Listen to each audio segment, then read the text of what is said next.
আপনাদের ব্যবহার আপনাদের মহানুভবতার পরিচয়, যা আমার গোলাম থেকে জেগে ওঠার অনুভূতি। সাবাস, নিজের অবস্থান থেকে যথাযথই উত্তর দিয়েছো। আমি তাকে নিয়ে আশাবাদী জনাবে মালিক। সে কিন্তু দারুণ পড়তেও লিখতে পারে। এসব প্রশংসা ঠিক আছে হানিফার, কিন্তু আমার মনে হয় কথা যত কম বলা যায় ততই ভালো। আমার উপরে বিশ্বাস রাখবেন, আমি বেশি কথা বলার ছেলে নই। এরপর থেকে জনাব পুতিপারের সঙ্গে অনুমতি ছাড়া কথা বলবো না। সাবাস, এটাই উত্তম হবে। তুমি কোথাকার অধিবাসী? তোমার পিতামাতার নাম? মালকিন, আপনি হয়তো তার কাছ থেকে তার বংশ পরিচয় জানতে চাইছেন, কিন্তু মরুভূমিতে যে ভেড়া চড়ায় তার বংশ পরিচয় দেওয়ার আর কি বাকি থাকে? কেউ কি তোমার কাছে মতামত চেয়েছে? তবে আমি কিন্তু ইউজারশিপের চেহারার মধ্যে সম্মানিত ব্যক্তি ও কুলীন বংশের নিশানা পেয়েছি।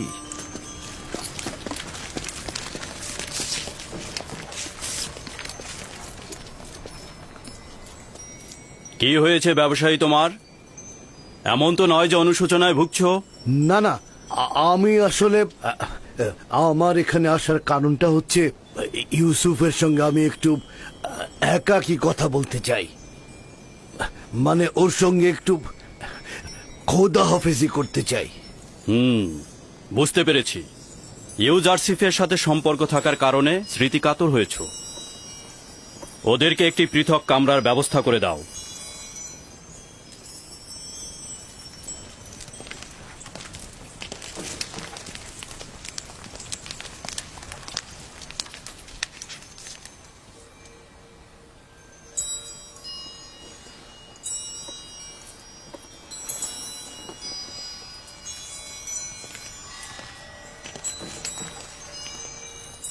দেখলে তো ওর সাথে সম্পর্ক ছিন্ন করা কতটা মুশকিল।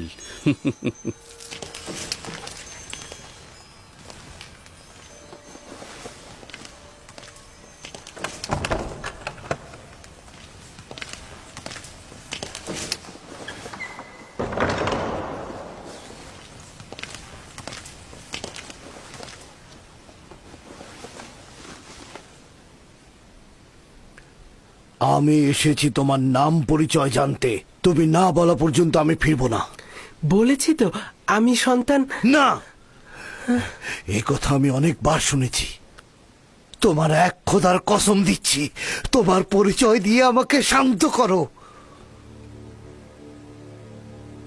তুমি অবশ্যই খোদাবন্দের কাছে প্রতিজ্ঞা করবে, এই কথা কাউকে বলবে না।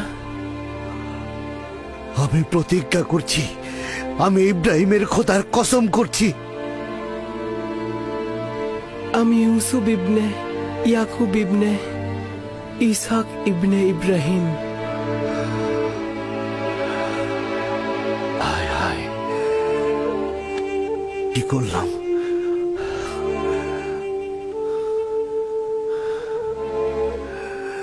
আমরা তো চাচাতো ভাই।